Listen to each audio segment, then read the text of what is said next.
जय जिनेन्द्र।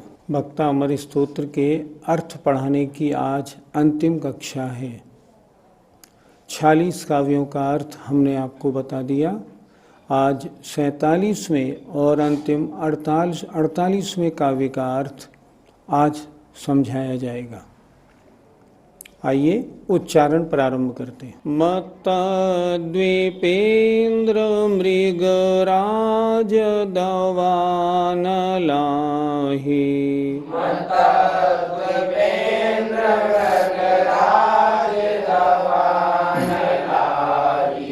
संग्राम वारिधि महोदर बंधनोत्थम,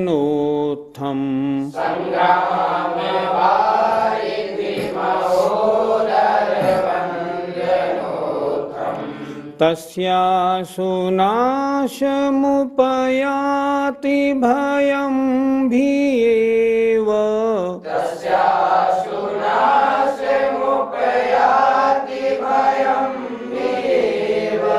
यस्तावकं स्तवमिमं मतिमानधीते,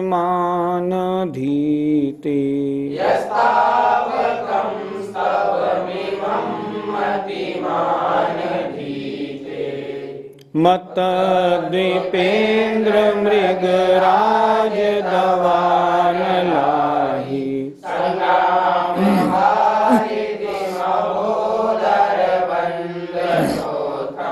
तस्यासु नाशमुपयाति भयं भीयेव, यस्तावकं स्तवमिमं मतिमानधीते। भक्तामर स्तोत्र के इन अंतिम काव्यों में ये बताया गया कि भय संसार में कितने प्रकार के होते हैं। 8 प्रकार के। और इन 8 प्रकार के भयों से अगर किसी को दूर रहना है तो उसे निरंतर प्रभु स्मरण भगवत भक्ति में लगा रहना चाहिए। ये 47वें नंबर का काव्य उन 8 भयों को बता के एक संकलन रूप से ये काव्य आचार्य ने लिखा है, जिसमें 8 भयों का वर्णन किया है। देखें जरा। तावकम आपके, तावकम ये नीचे वाला, ये तावकम। अधीते पढ़ता है, अधीते। मत्त द्वीपेन्द्र, मत्त हाथी। अहि दवानल, इसमें से अहि, अहि माने सर्प। भिया एव, भिएव इसका संधि विच्छेद, भिया एव डरकर ही मानो। आशु नाशम, आशु शीघ्रता से, नाश माने विनाश को। उपयाति प्राप्त होता है, उपयाति प्राप्त हो जाते हैं। अब देखें 8 प्रकार के डर कौन से। मत्त द्वीपेन्द्र, मतवाला हाथी। मृगराज सिंह। दवानल जंगल की अग्नि। अहि माने सर्प। संग्राम युद्ध। वारिधि समुद्र। महोदर जलोदर आदि रोग। और बंधन कारागार आदि का बंधन। 8 प्रकार के भय संसार में ऐसे हैं जिनसे सब प्राणी बड़े दुखी और बड़े व्यथित रहते हैं। एक बार फिर देखो। मतवाला हाथी। मृगराज माने सिंह। दवानल जंगल की अग्नि। अहि माने सर्प। संग्राम माने युद्ध। वारिधि माने समुद्र। महोदर माने जलोदर आदि रोग। और बंधन कारागार आदि का बंधन। इससे उत्पन्न, बंधनोत्थम इनसे उत्पन्न, भयम भय, तस्य उसके, उस जीव के, आशु माने शीघ्र ही, नाशम नाश को प्राप्त हो जाते हैं। 8 प्रकार के जो भय बताए गए, ये भय उस जीव के शीघ्र ही, तस्य माने उस जीव के, आशु माने शीघ्र ही, नाशम नाश को प्राप्त हो जाते हैं।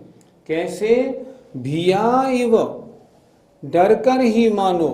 ये भय जो 8 प्रकार के भय हैं, भगवान के भक्त के पास आते ही नहीं। ऐसा लगता है डरकर भाग गए हो। ये निकट ही आने की कोशिश नहीं करते। किस जीव के? यह माने जो, तावकम माने आपके, इमम स्तवम इस स्तवन को, मतिमान बुद्धिमान अधीते पढ़ता है। जो बुद्धिमान भक्तामर स्तोत्र का निरंतर पाठ करता रहता है, उस बुद्धिमान के पास 8 प्रकार के भय ऐसे नहीं आते जैसे वो उससे डरने लगे हो। डरे हुए की तरह दूर भाग जाते हैं, वो निकट ही नहीं आते।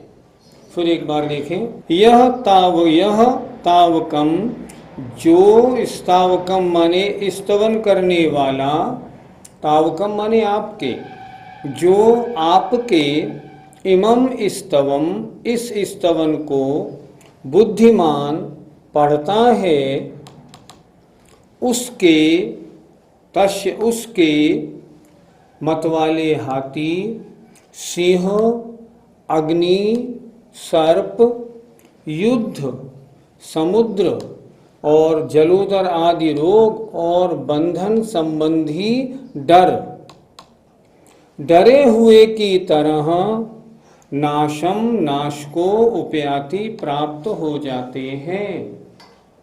फिर देखिए एक बार अच्छी तरह से,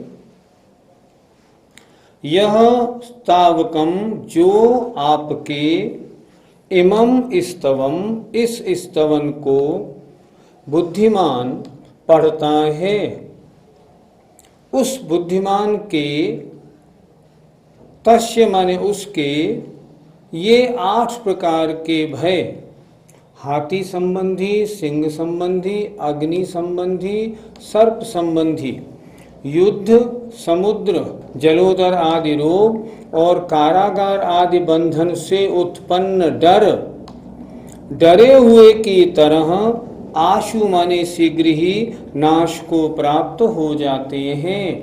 अर्थात जो भगवान की भक्ति इस भक्तामर स्तोत्र को पढ़ के करता है, उसके पास 8 प्रकार के भय आते ही नहीं। वो इन भयों से हमेशा मुक्त रहता है। पंडित जी, यहाँ मतिमान शब्द से हमें क्या समझना चाहिए? मतिमान माने वह बुद्धिमान जो इस स्तोत्र को पढ़ रहा है। बुद्धिमान कौन माना जाएगा? आप सब भी ध्यान से सुने। अगर आप स्तोत्र पाठी हैं, आप सबको भी बुद्धिमान बनना चाहिए। बुद्धिमान किसे कहते हैं? जिसमें 3 गुण हों। पहला, उच्चारण बिल्कुल शुद्ध हो। दूसरा, उसे प्रत्येक शब्द का अर्थ आता हो। और तीसरा, उच्चारण मुंह से करे और अंदर से अर्थ भी लगाता जाए। और साथ में जहाँ नमः आए वहाँ नमस्कार भी करता जाए। भगवान के सामने बैठा है, अगर सामने भगवान आदिनाथ हों फिर तो बात ही क्या है। थुबोंजी में विशाल प्रतिमा है आदिनाथ भगवान की। जबलपुर में कितनी प्राचीन हनुमान ताल के मंदिर में मूर्ति है आदिनाथ भगवान की। अगर ऐसी कोई भगवान की मूर्ति सामने हो और फिर अगर स्तोत्र का पाठ किया जाए, शुद्ध उच्चारण, एक एक शब्द का अर्थ लगा के और उच्चारण के साथ अर्थ और क्रिया जोड़ के, पुण्य का क्या कहना। इतना पुण्य उसके बंधेगा जो ये संकट आएंगे ही नहीं। तो यहाँ आचार्य का यही कहने का तात्पर्य है, जो बुद्धिमान अर्थात इन तीनों प्रकार से शुद्ध अर्थ, शुद्ध शब्द और मन से शारीरिक क्रिया सहित इस स्तोत्र का पाठ करता है, उसको ये 8 प्रकार के भय अथवा और भी अन्य प्रकार के भय जीवन में कभी नहीं सताते। वह जीवन में निरंतर सुखी और समृद्धता को प्राप्त होता है। पंडित जी, इस स्तोत्र का पाठ कब किया जाए? क्या अष्टमी चतुर्दशी को या रात्रि में इस स्तोत्र को पढ़ सकते हैं? इस स्तोत्र का पाठ आप कभी भी कर सकते हैं। अष्टमी चतुर्दशी हो, अष्टानिका 10 लक्षण पर्व हो या कुछ भी हो। हमारे समाज में आज भी हजारों माताएं बहनें इस स्तोत्र का पाठ रोज करती हैं, लेकिन दिक्कत जरा सी ये है, वो इसके अर्थ को नहीं समझती। जब तक अर्थ नहीं समझ में आता है तब तक भाव नहीं बनते।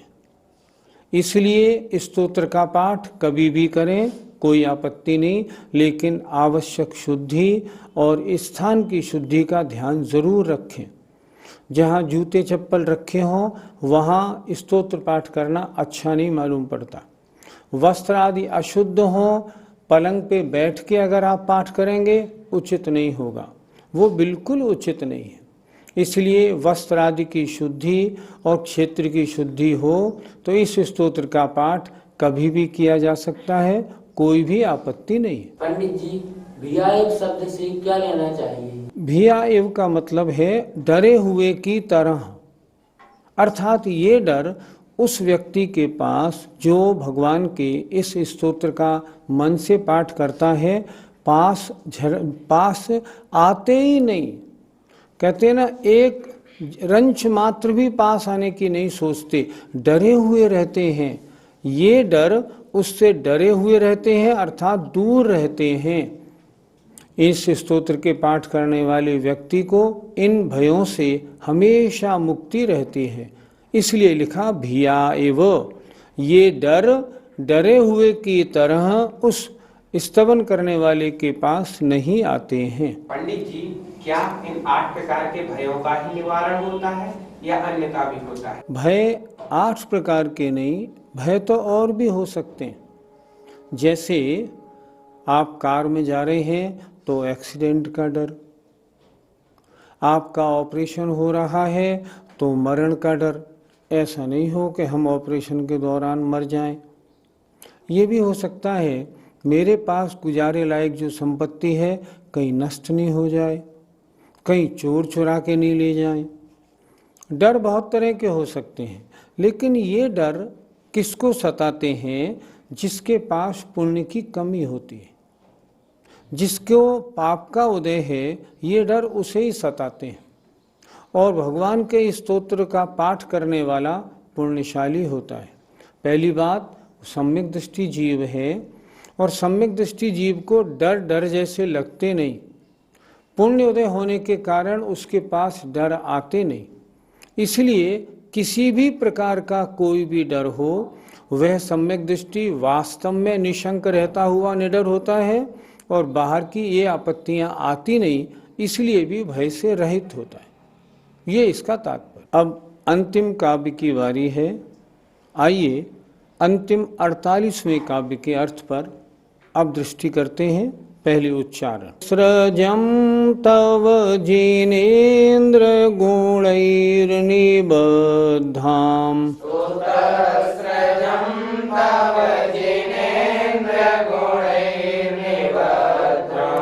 भक्त्या मया रुचिर्वर्ण विचित्र पुष्पाम्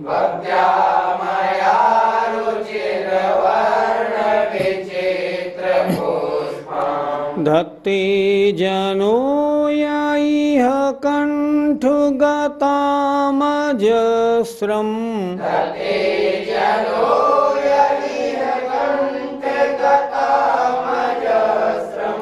तम्मान तुंगमवशासमुपैति लक्ष्मीः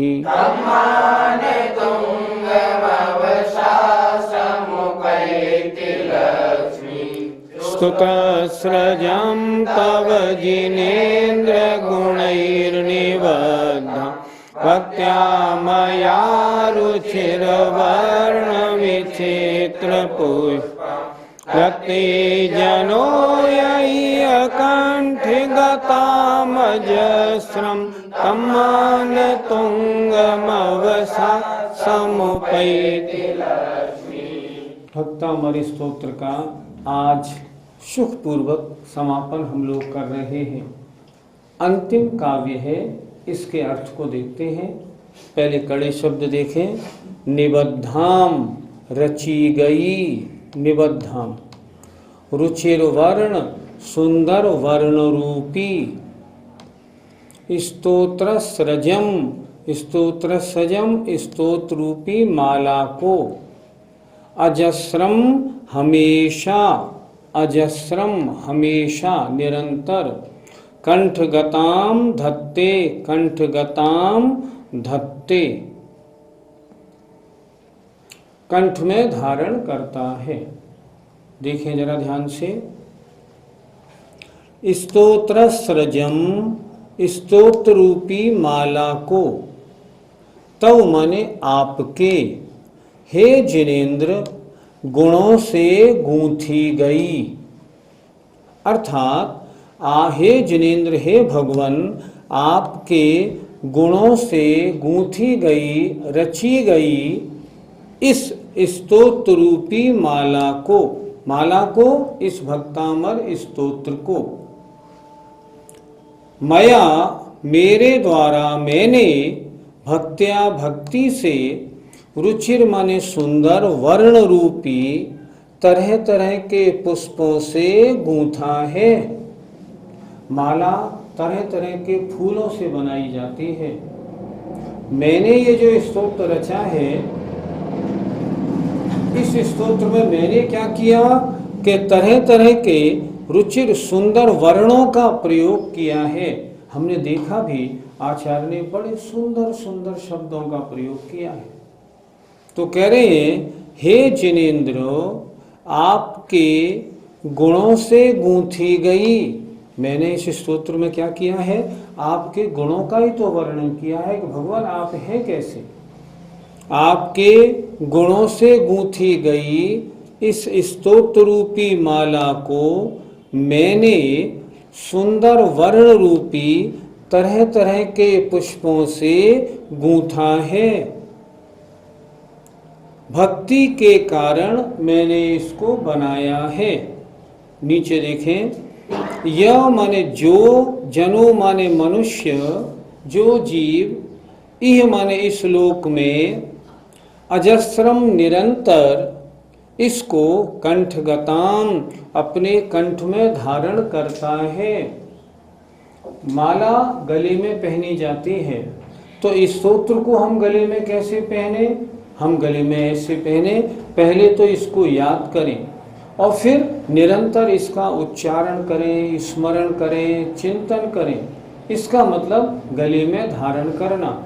अगर याद नहीं है तब फिर इसके अर्थ का चिंतन या उच्चारण, स्मरण नहीं हो पाएगा। इसलिए पहले तो गले में धारण करना याद करें और निरंतर इसका उच्चारण, स्मरण भी करते रहें। क्या लिख रहे हैं? यह जनो, जो मनुष्य इस लोक में इसको निरंतर कंठगताम धत्ते, अपने कंठ मतलब गले में धारण करता है। मानतुंग स्वामी कहते हैं, तम माने उस मनुष्य को, अवसा जो किसी के वश में नहीं आती, ऐसी लक्ष्मी अर्थात मोक्ष रूपी लक्ष्मी समुपैति प्राप्त होती है। भक्ति के द्वारा जीव भगवान बनता है। तो यहाँ कह रहे हैं, जो इस प्रकार भगवान का स्तवन करते हैं उनको मोक्ष लक्ष्मी प्राप्त होती है। नीचे वाली पंक्ति फिर देखें। यह माने जो मनुष्य इस लोक में इस स्तोत्र को अजस्रम निरंतर कंठगताम धत्ते, अपने कंठ में धारण करता है, याद करता है, निरंतर स्मरण करता है, निरंतर चिंतन करता है। मानतुंग स्वामी कहते हैं, उस मनुष्य को अवशा जो किसी के वश में नहीं आती, ऐसी मोक्ष लक्ष्मी प्राप्त होती है। इस भक्ति का फल, अंतिम फल क्या है? सांसारिक सुख, और उसके बाद फिर मोक्ष सुख।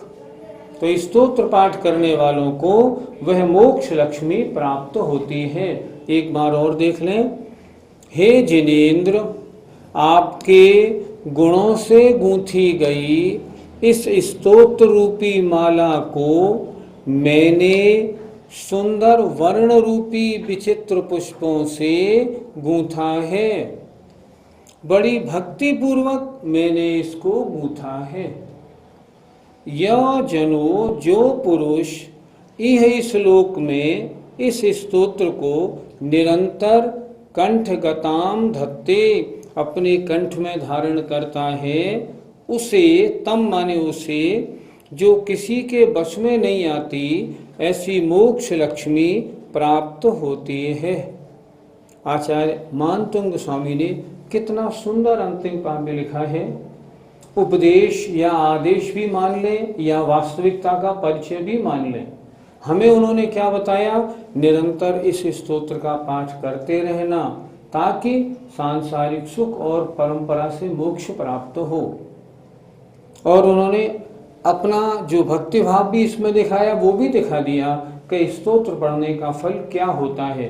फल भी बताया है, हमें उपदेश और आदेश भी दिया है। इस तरह बड़े आनंद और भक्ति में डूबकर हमने इस भक्तामृत स्तोत्र के अर्थ का चिंतन किया।